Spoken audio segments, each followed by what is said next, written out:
longer a dream, it's reality. You played in your home court in the Philippines and you won your very first match. So what's running through your mind now, Al?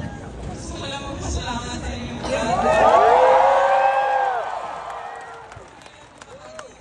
Nararamdaman ko yan kasi matagal ko na pong pinapangarap. So maraming salamat.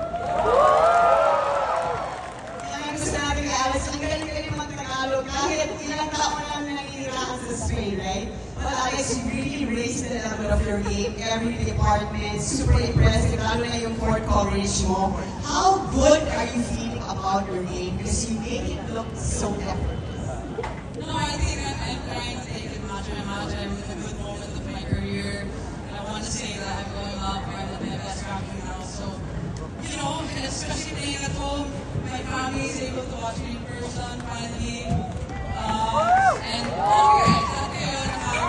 Nanonood din sa personal. You know that for all of us who have been following you, Alex, we know that this win is always not just for you, it's for the country, but it's also for your family. Your mom and dad, we want to acknowledge them, Risa and Mike, who have been there with you since you were 7 years old. Let's give them a big hand.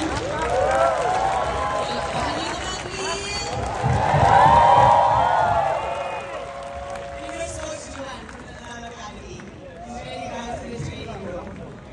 Anyway, Alex, aside from your game, ang isa pang kahanga-hanga sa'yo is your drive, determination, your will to win. Where does that fire come from?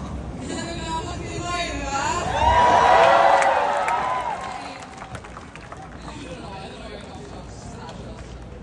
Natural. But you know, you said the last time you played here, you said you were 12 years old. And I think for old timers in Venice, you remember you as a 7 or 8-year-old playing here and you won a tournament with your brother, Nico, at the age of 7. So what's it like to come back here now as a women's professional player inside the top 50 ranked for the Olympic? I think it's such a full circle moment to see how far tennis has come in the Philippines. I think playing matches and seeing my two worlds collide, kumbaga, being in Manila and the WTA tour, seeing it come to life is so full circle and so emotional for me because it's allowed me to reflect on how far I've come and it really makes me proud. You handle the pressure so well. I mean, parang pag mas matindi yung pressure, you really love the challenge. Yeah.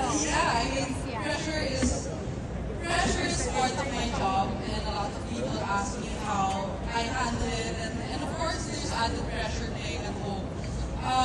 But it's nothing compared to the pressures that regular, everyday Filipinos have to face providing for their families. It's nothing compared to what my parents have sacrificed to bring me here. So, yeah, I'm doing my best and I try to enjoy it. Yeah. Well, Alex, thanks for all that you do. Thanks for the hard work you put in every day. You know we love you. Keep it up, and we'll see you in the next round.